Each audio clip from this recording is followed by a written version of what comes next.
Ladies and gentlemen, welcome back to the Kimball Hooker Show. We got a big show for you today because right now we have our special guest. He's been around all over town. He got a nice band. He has a few different bands we're going to get into and talk about. But right now, I want to welcome my special guest, Mr. Doc, the Impossible Robinson. Come on now. Come on, man. I tried to put it on thick. You tried to put it out there. Just a little bit. Oh, man, thanks for having me, bro. This is cool. I've never done something like this before, so this will be all right. All right. We're going to just be yourself. We're going to take it easy, take it slow, and we got a lot to cover because you go way back. Like way back. So why you sound like you're trying to dime me out of my age there, I'm just saying there's a lot of credit with that now because a lot of people learn from you. Right. So, there's a lot of people that took a lot, like me, I'm one of them. Yeah. There's a lot of people that said, wow, look at that dude right there. I mean, and then the names go back. We're going to get into that. But how did you actually get started? I got in music as a punishment. All right. When I was in the third grade, I never forget this teacher. Her name is Miss Gassett, Gassett. Remember the names. I was obviously the class clown, and I guess she got fed up with it. And one day she said, well, you think you're funny? Then come entertain the class. And I said, okay, I'm going to need some time. So I went out. I don't know where this idea came from. I went out and grabbed like 4 or 5 friends of mine, gave them all flashlights with colored tints on the front of them.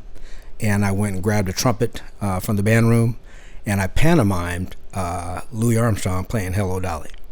Oh, wow. That was my first ever... How creative is that? Live performance. Awesome. Third grade. And ended up doing it actually for the whole school in an assembly. And I just, the bug just said, okay, this. I can only imagine what that response was like. You got hand claps and cheers. It was crazy. Crazy response. My dad was pissed. Why? Well, I was supposed to be there for an education. That was educated, wasn't it? Not in his mind. Right. But yeah, it was cool. And I thought, wow, man, it's kind of all right, But then by 6th grade, it's like, you know what? I think I want to be an NBA player. Oh. And so I just kind of pushed the music to the side and played basketball for a little bit, Thought I was MJ before MJ. Oh, wow. Yeah, my knees had a different viewpoint of that. Okay, all right. Yeah, and they said, we're not doing this. Right. I ended up having surgery, and I said, nah, if this is what it takes to be in the NBA, I'm having it. I'm out. So how did you divert back to the music? That was also by accident. Okay. A buddy of mine that I went to high school with, he was putting together a little neighborhood thing, and he said, do you play drums? And I said, well, no, I don't. He said, well, can you? And I had watched drummers. Right. So I figured I had the inside track, and I told him, I said, yeah, I can. Okay, pretty bold. And dumb, more like, but, let's go with bold. Went over to his house, and he already had a drum set there. Nice. So I'm like, oh, cool, I got this. I sat down, had no clue what I was doing. But, I could keep the kick drum going.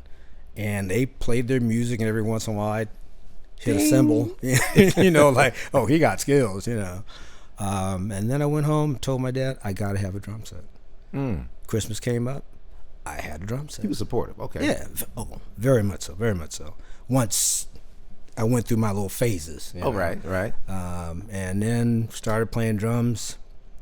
Played for probably about 3 or 4 years. And then I saw a guitar player playing for James Brown.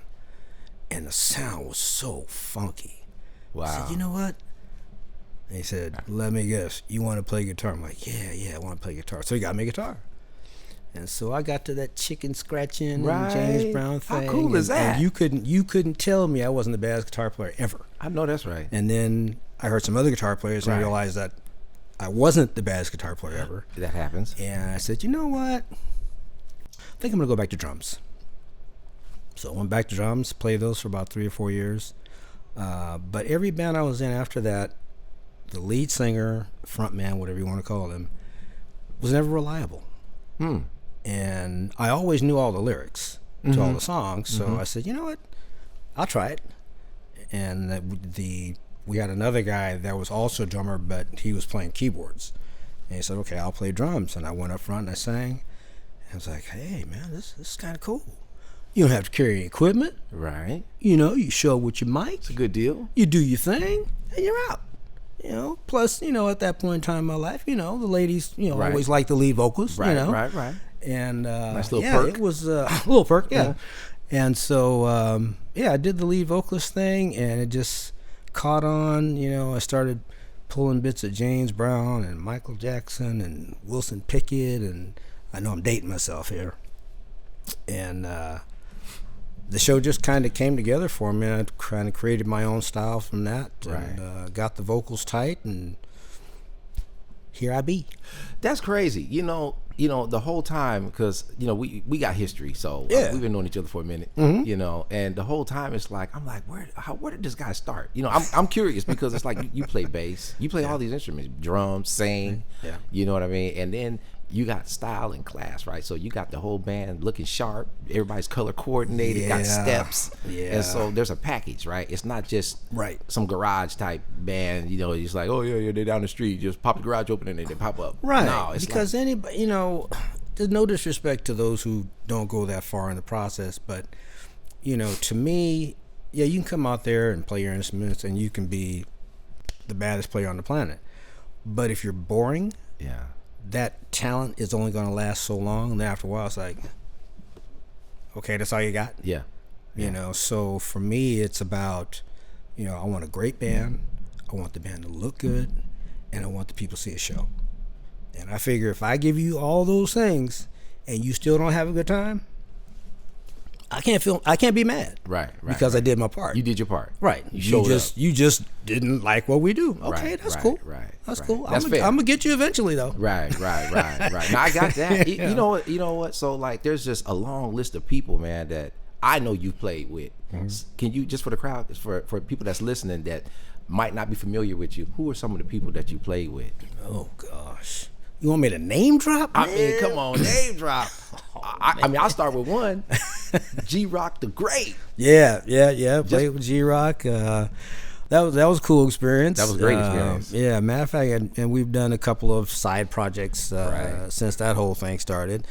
Matter of fact, we did something with him. We sure did. That was in San Francisco. Yeah. Doggone, I can't even think of the name of that place, but his where was that? Lost. I can't remember. I can't think. We'll be right back with that one, you guys. Yeah, come back. For the next, that's for part 2. Right. But so all these shows that you have with all the bands that you have with Stratify. I have Stratify, which is my 9-piece contemporary jazz band. Okay. And that's actually really blowing up this year. Right. Which I'm super excited about because, quiet as it's kept, I would rather be a bass player than be a frontman. Really? Yeah. First time I've heard that. Yeah. First time. Yeah, it's and a lot of people are trying to talk me out of it. And why is that? There's something about knowing that you are the creator of the music versus the person up front, singing and entertaining the crowd. There's something about being back there and knowing that the notes that you're playing are inspiring people to want to get up and dance or just sit there, sip on some wine and listen to what you're doing. And I like that feeling. It's a different vibe. Huh? Yeah. You just kind of stand back and close your eyes and play. And, you're in your own world. Yeah. Well, I'm in my own world most of the times anyway, so. I know what he meant by that. Right? Yeah. That's a good thing, though. Yeah, it's a good thing. Yeah. Well, you're a people person. People love you when you're up there, you're dancing, they dance, they see you, and you change lives. You do. And I don't mean just in the band. I mean, like, could you, just real quick, we're gonna divert, but we're gonna bring it back. Okay. Could you please, I read a post that was just touching, so I just wanted you to expound on that, if you don't mind. Yeah, one of the many bands I play in, we were doing a show at Cache Creek Casino, and at the end of the night, we closed with "Don't Stop Believing," which is a tune that just about every band, you know as well as I do, plays that particular song. And once the piano started, this gentleman came running up to the stage. I mean, he's literally got tears in his eyes, and he's yelling, "That's my song!" And as I said in the post, we've heard that before. Oh Lord, that's my song. Right.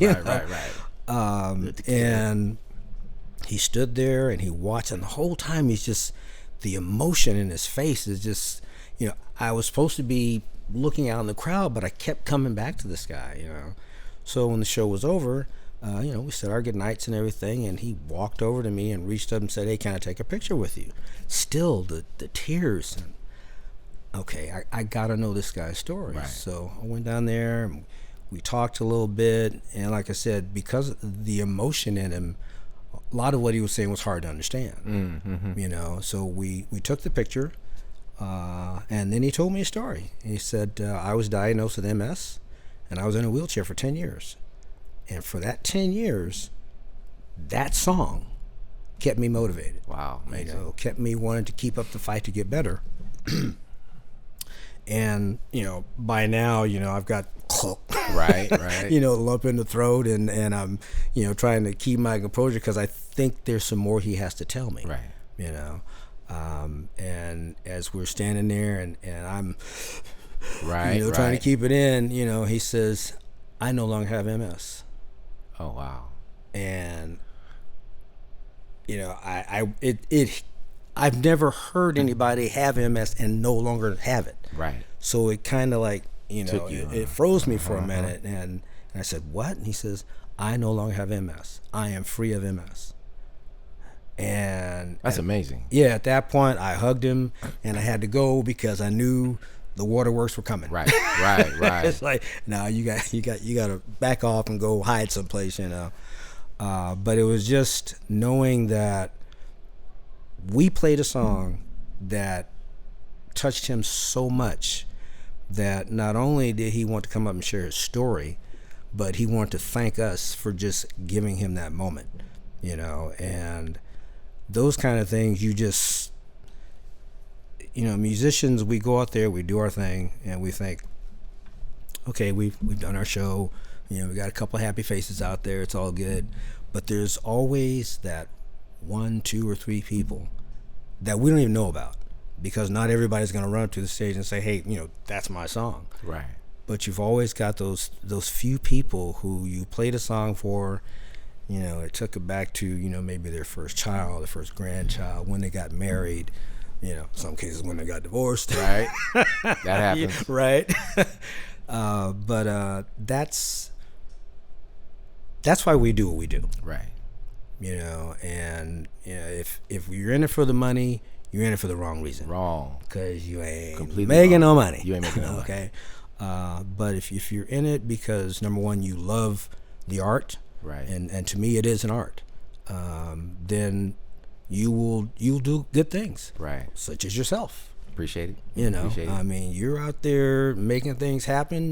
We had our little stint together, and, right, for sure. And then you said, "You know what? I'm gonna do me." That's part of where that came from, actually. That's what I was saying, like the inspiration part, because it's like I wasn't doing that prior to you. Right? No, you weren't. No, not at all. That was like an opportunity. Yeah, you disappeared. The next thing I know, Kimball Hooker. Like, oh man, so you doing big things too, man. Yeah, it's a blessing to be able to share that. Yeah, you know what I mean. Just to share and understand, like, part of my purpose came from somewhere, and I can see it. Mm-hmm. You know what I mean? And it wasn't just by chance stumbled on it. Right. You know what I mean? Like, I came from somewhere, and I'm talking to you, and it's like, I appreciate you for that. That's a big deal. That's a big deal for me. Hey, to continue. My pleasure, man. That legacy. You know what I mean? Yeah. And something that's like, it never dies. It grows with other people. Yep. And I always tell people, you didn't have to be here. You could have been anywhere else. Right. But you chose to come here. So I'm gonna give it to you. Yeah.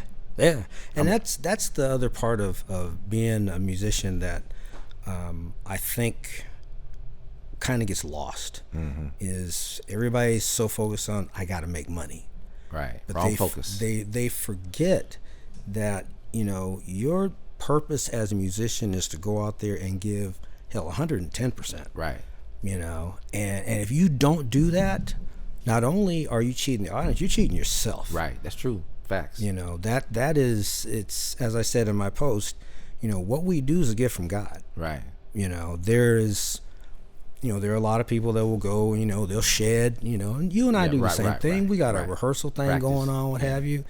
But at the end of the day, we have the ability to do that because of the man upstairs. Right. True. Not everybody can play music. True. Some people think they can and probably shouldn't. No, right. The wannabes. Gotta Right. make room. Gotta make room for them too. It's for everybody. Yeah, exactly. Yeah. He's not that bad. He's really not. He's really not. Give him a little worse. He'll be all He'll right. be all right. You know, when I sit back and I look at some of these videos, and I've been to some of your shows as well, and I look back and it's like you never miss a step. You never like lose your edge, and everything looks crispy and tight and put together. You know, and so how does all that come about? Choreography, even the color coordinations, and who's Well, the color coordination comes from me. coordinate. Because, and I don't like the okay, you're wearing white Reeboks, white, slacks, this white vest, and then this, it's like, this is the color, now do you. Right. Because, why should I tell somebody they got to wear this, and that's not even their look, Right. and then you got people up there, they're uncomfortable. Right. Instead of focusing on, entertaining, they're like, I got on this stupid looking, Right, and Doc made me put this thing. And it's all you. Yeah. I'm up there looking good, and they're like, oh, man. I gotta wear this. But yeah, that's, I just think it's important to have that look, but, do you within that look. Right. And So you allow freedom in there. Absolutely. Okay, Yeah. got it. Because, like I said, if everybody can't wear a tuxedo. True. This is So why make them wear one? Right. You know what I mean? Right. That's cool. Yeah, even our formal look, it's black and white, Right. but you see every individual's individual style within that black and white. So they can be themselves. Yeah, exactly. Like it. As far as the choreography goes, a lot of it's by accident. Really? Yeah, I'm real big on energy.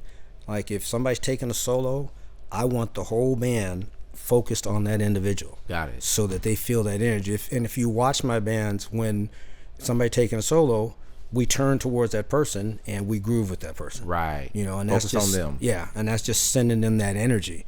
And then the crispiness is just rehearsals, man. It's just rehearsals, and they know that come showtime, I'm a nutcase anyway. Right. And I'm just gonna go 150 miles an hour. Right. You need to keep up. Right. Right. And if you don't, we'll talk. Yeah. We got last talk, but You we'll know, talk. we'll talk. We'll talk. Yeah. We'll Kimball, be about right that. back. We'll be right back. We're gonna come back and speak with Doc Robinson himself. 2 minutes, 2 and 2. Peace.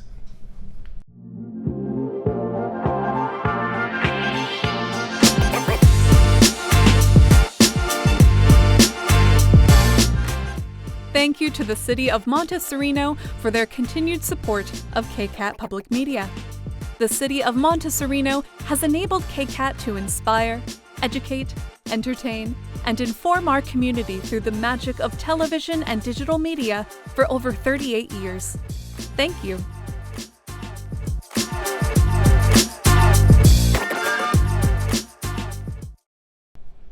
Ladies and gentlemen, welcome back to the Kimball Hooker Show with my special guest, Mr. Doc Robinson. We're going to pick up where we left off. He has an amazing story for us. I have some questions about this whole groove ride, because this is something brand new. We're going to pick this up, boy, because I like the name, but Right. how did this transpire? So the band Groove Ride was originally What the Funk. Okay. And we thought it's a clever name. Everybody's gonna love this. And for the most part, every time we say, yeah, what's the name of it? What the Funk? Oh man, that's cool. Right. Well, apparently from a business standpoint, is not so cool. Okay. So we actually had there's a place in Brentwood. They have a summer series there, and I had been wanting to play this thing for almost since the time that What the Funk was together. Right. Long time. Yeah. Mm-hmm. And so finally got a hold of the contact. She was real excited. Yeah, great. And she says, but we have one small request. Can you change the name of the band? I'm thinking, why? All right. That's the first thing I would think too. Yeah, Of course. she says, well, What the Funk, it's a little too close to. And I said, but it's not. Right. It's What the Funk. Right. NK. Right. Not the other way. Right. Not the other way. Yeah. So, and after I thought about it, okay, so I talked to my then business partner. I said, this is what they want us to do. What do you feel about it? And he was totally against it. But I wanted to play this venue so bad. I was like, let me think about it. And so she said, well, we'll come up with some names as well. Right. Okay. So you already know that's trouble right there. Anyway, Right. Of course. Yeah. Right. So the name she came up with was the Super Funk Band. Oh, pasty. Okay. Yeah. That's a long face you got there. Not working. Not my first choice. Right. But again, I want to play this venue. Right. Opens up a lot of doors at that venue. Exactly. Too. So I said, you know what? We'll see if we can work with that. Right. So I went to the band and I said, okay, we got the gig, but we're going in as the Super Funk Band. And I remember the first person to look at me like I had lost my mind was the drummer, who said, I'm not doing that. I think, right. Anybody else? Right, and right. once he spoke up, it was like the floodgates opened. No, man, we're what the funk. They either take us as we are, we're not playing. I said, no problem. Enough said. So I called her back and said, we're not taking the gig. That hurt. I know that had to hurt. Like you would not believe. Because, once again, it was a place that I had heard about. I heard that other bands had played there. Once they played there, it was like, poof, they did big things. And so at that point, I talked to an agent who actually told us, I've lost 11,000 in business on you guys because of your name. Oh, wow. I said, well, you couldn't have told me that 6 months ago. Right. Your timing is rather bad. Yeah, so we sat down and started throwing around different name options, and Groove Ride came up, and there was something about that just stuck. Right. And so, What the Right. Funk one day, Groove Ride the next. Just like that. Yeah, just like Music that. is just like that. Just it's like a that. groove ride. Well, so basically things did work out for the best. Yes. It just had a little Little bump in the road. Little bump in the road. Typical music thing. little typical bump in the music road. thing. Didn't stop nothing. Yeah. Okay. So you work with agents or you more or less booking yourself. Kind of both, depending on the room. Okay. Because as you know, there are some venues where the agent says, you ain't playing here unless I say so. Right. There's always that. Yeah. Of course. But a lot of the festivals and things of that nature, I book myself. Okay. But I'm here to tell you, booking bands is hard. Really? Oh my gosh. Because it's not like back in the day when we were doing it where you could walk in, look, man, I got this great band. Right. What are you guys paying? Oh, we're paying $1,000. Right. 5-piece band, $200 a piece. They have their own in-house Right. sound system. We're there. Ready to go. Now it's like, what are you paying? $750. Wow. 30 years later. Yeah. Oh, my gosh. And oh, by the way, you need to bring your crowd. You need to bring your own sound system. Right. Now, I don't know how many sound engineers that are coming in for $200. Zero. Yeah, thank you. So from there, it just, you lose money. Right. If you want to play these venues. You have big bands too. Yeah, I can't, and that's my fault. I mean, the sound is great. Yeah, I'm a junkie for big bands. If I ain't got no horns, Right. cause like JB used to Yeah. horns, give me some. Right. You know, want to they- hear them horns. Not no Right. keyboards. Not no Yeah, keyboards. gotta have it. Right. In my jazz band Stratify, I actually thought about having 2 keyboard players. Okay. But it was like, okay, now you just having stuff to have stuff. Right. I don't want to do that, Clutter. But in Groove Ride, yeah, the 2 keyboard thing, It's working. that's working real nice because you got the keyboard player doing his thing. How many laying piece band down. is it? 11. 11-piece band. Okay. So you got 3-piece horn section, or what do you 3-piece horn section, 3 vocalists, and then standard rhythm section. Well, standard rhythm section plus a guitar player. have? Okay. Got it. And that's to me that's the piece that I think puts us over the top. That's what separates you from Right. Got Because we're doing California Love. He's got the talk box working. 24 Karat Magic, all that Bruno Mars Right, stuff. got it down, huh? Oh yeah. That's Robert?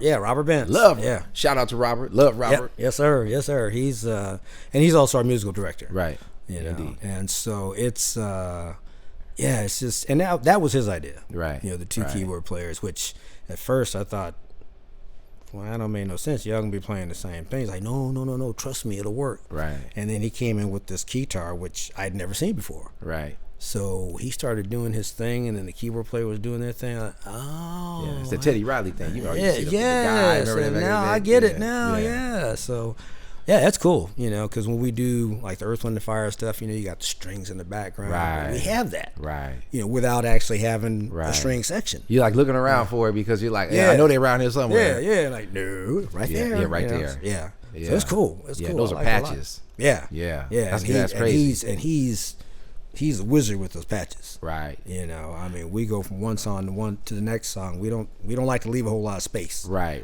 Because if we leave space, that means they're leaving the dance floor. Right. That's true. You know, That's yeah, true. Keep so, it keep flowing. it going. Keep the flow going. The four on the floor ain't no joke. I have to say this real quick, and I'll get back on track. I have to say I want to shout out to all the keyboard players out there, because that's not even a real instrument. That's like some crazy. They got a program. You know what I'm talking about? Oh yeah. Oh yeah. my gosh. Yeah. Like, it's crazy how they program all that to match every song. Some of these patches are just, you think there's no way you can create that. There's no way. You know, not only strings, Right. but voices. Yeah, scratching everything. Yeah, Just everything. you know. Voicings. Yeah, Robert does this thing where it sounds like we got a full choir behind us. See, that's what I'm saying. Yeah, you know, it's not fair, It's not fair. No. Right. It's not even fair fight. Yeah. but it works. But it works. Yeah. You know, it's like you take a big sound and make it even bigger. Right.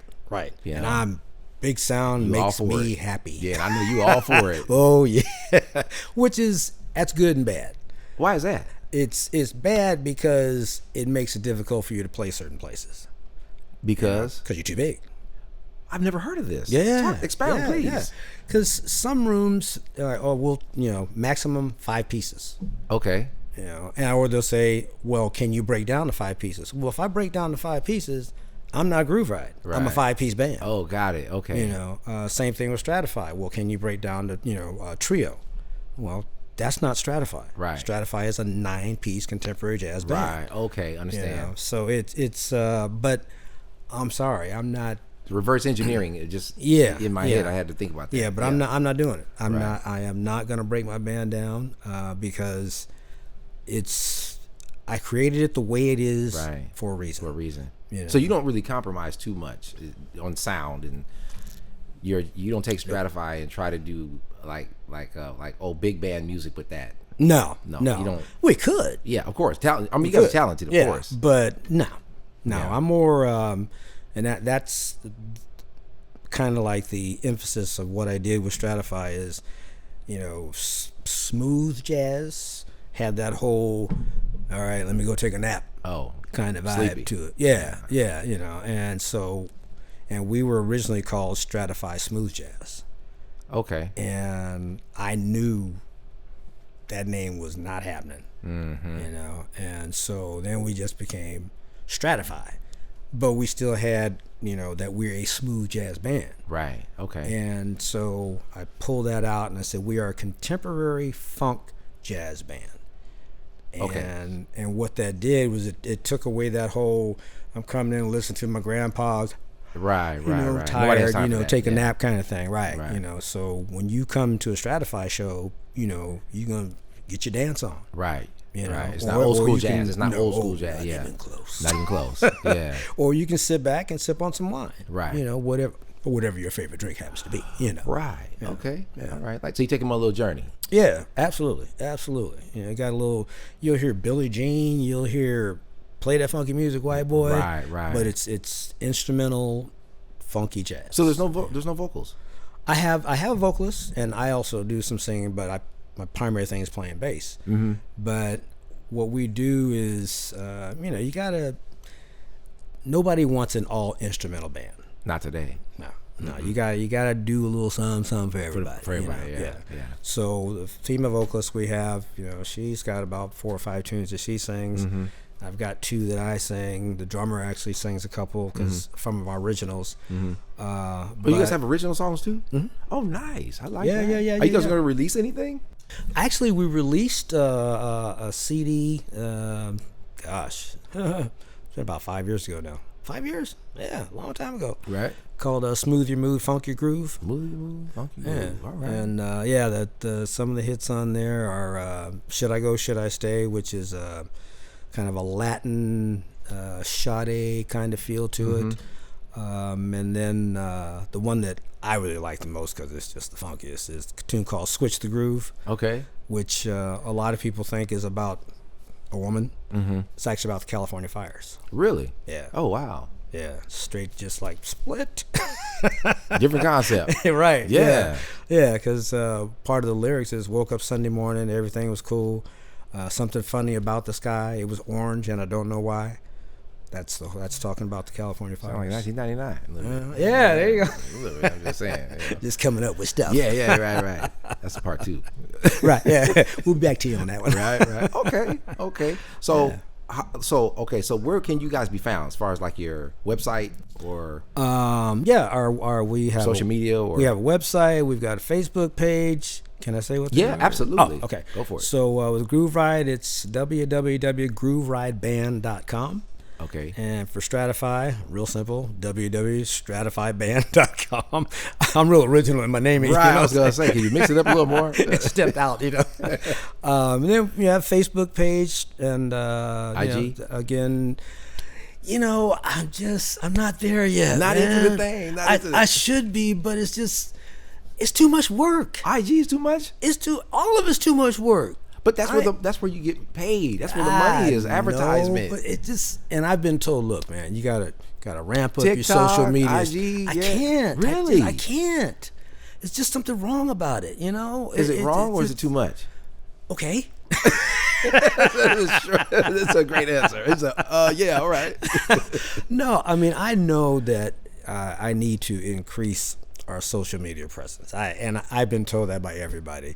I think we've got, as long as we've been together, I think Groove Ride's got a little over 1,500 followers. Right. Okay. And, Stratify is at like 800 and something.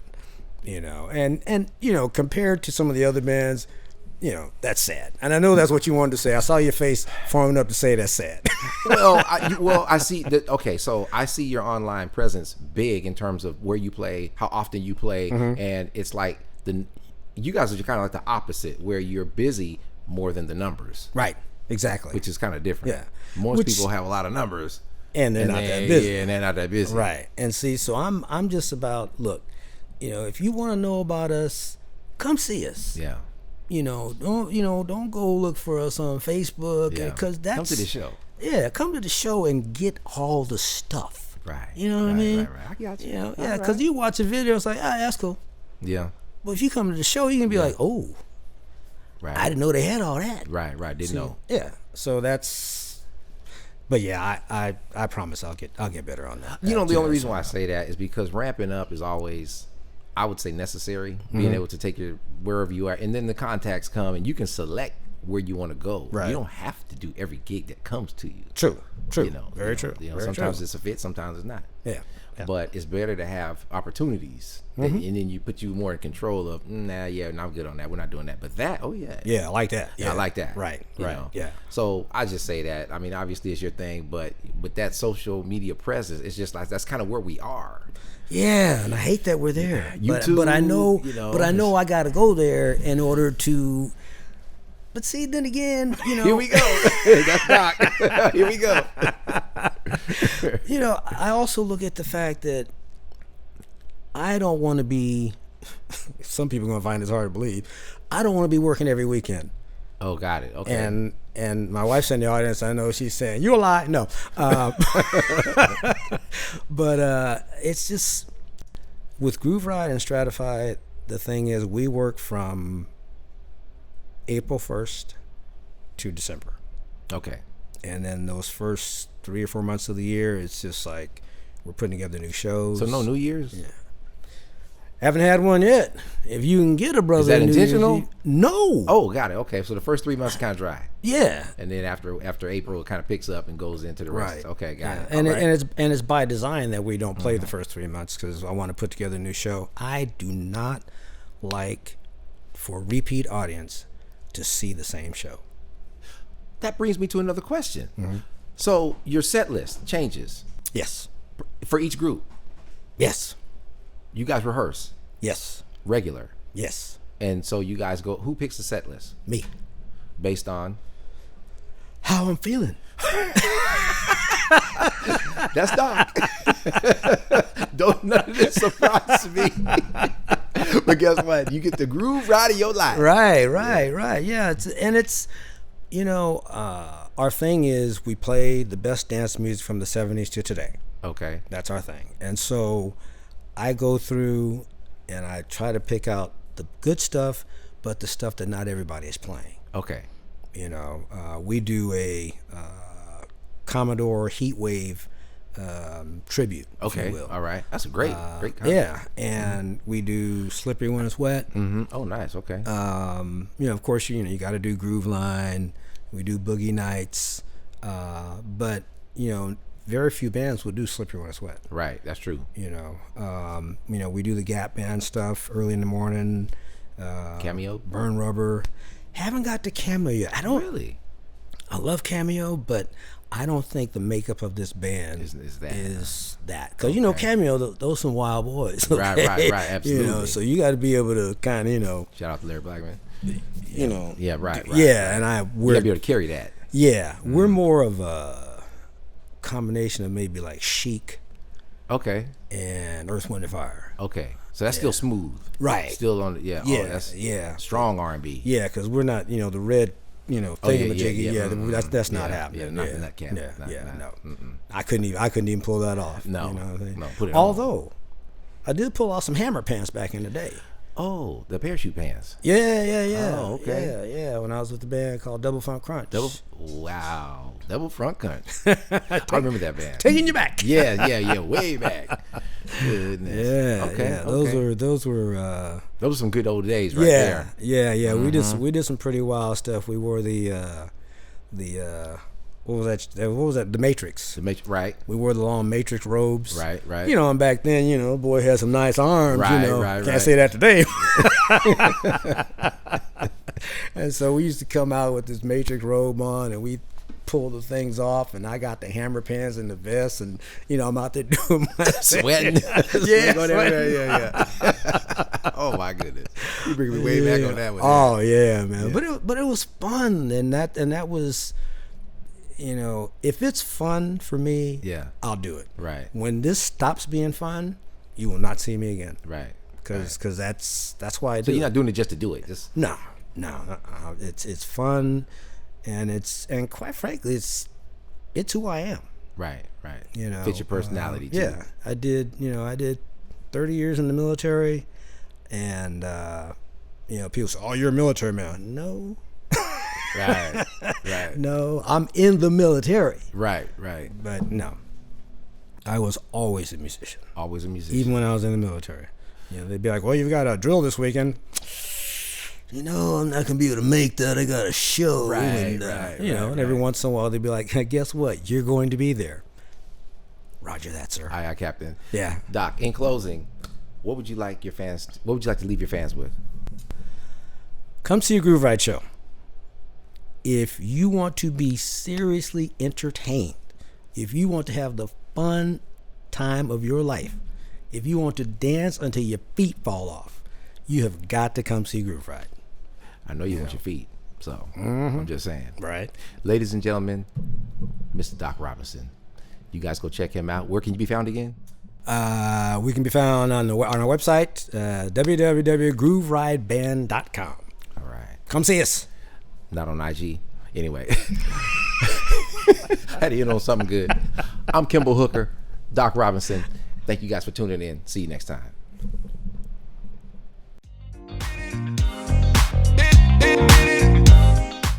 You just heard the Kimball Hooker Show here on KCAT Radio. Explore all our KCAT original programming at kcat.org/radio.